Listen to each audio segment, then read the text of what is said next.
अपने अलग अंदाज के लिए मशहूर केंद्रीय मंत्री रामदास अठावले का एक बयान सामने आया है। इसमें वह कह रहे हैं कि दूसरी पार्टियों से आने वाले लोगों के लिए हमारे दरवाजे खुले और जेल के भी दरवाजे खुले हैं। वो जब आना चाहे आ सकते हैं। उन्होंने कहा कि हमारे दरवाजे खुले हैं उन नेताओं के लिए जिन पर आरोप है लेकिन आरोप सिद्ध नहीं हुए हैं। इधर हमारे दरवाजे खुले हैं तो दूसरी तरफ जेल के भी दरवाजे खुले हैं। ईडी उनको उठाना चाहती है, उठा सकती है। देहरादून में मीडिया से बातचीत में अठावले ने कहा कि एकनाथ शिंदे हमारे साथ आए, हमने उनको अपनी तरफ बुलाया। ऐसा नहीं है, वो उद्धव ठाकरे को धक्का देना चाहते थे तो उन्होंने दिया। मैं शरद पवार को बोल रहा था कि आप मोदी के साथ आइए।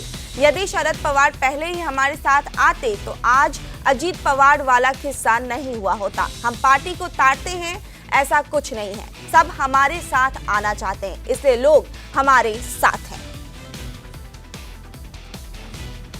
ऐसा कुछ नहीं है। बीजेपी में आ गए इसीलिए वो रोका, ऐसा बिल्कुल नहीं है। मतलब बीजेपी में जिनके ऊपर आरोप है लेकिन वो आरोप अभी तक सिद्ध नहीं हुआ है। ईडी का मतलब उनके ऊपर आरोप है कि भाई ये इनको ऊपर ईडी लगा हो, तो ऐसे कुछ नहीं है। जो हमारे पास आते हैं, हमारे दरवाजे खुले हैं। जिस तरह हमारे दरवाजे खुले उस तरह जेल के भी दरवाजे खुले हैं। तो जब भी जाना चाहे वो जा सकते हैं। जब ईडी उनको उठाना चाहती है उठा सकते हैं, लेकिन जो हमारे पास आता है उनको लेने का काम हमारा है। जिस तरह महाराष्ट्र में एकनाथ शिंदे जी 50 एमएलए को लेकर हमारे साथ आए, हमने उनको लाया, ऐसा बिल्कुल नहीं है।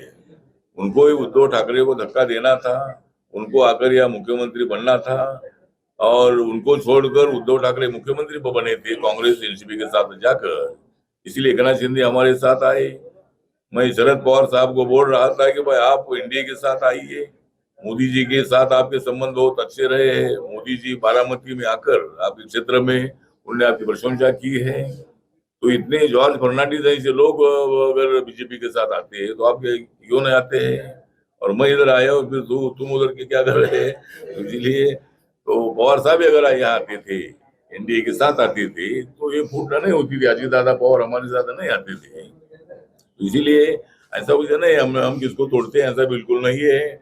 और दूसरे लोगों को दूसरा अल्टरनेटिव नहीं दिख रहा है, वो सब बीजेपी की तरफ आ रहे हैं।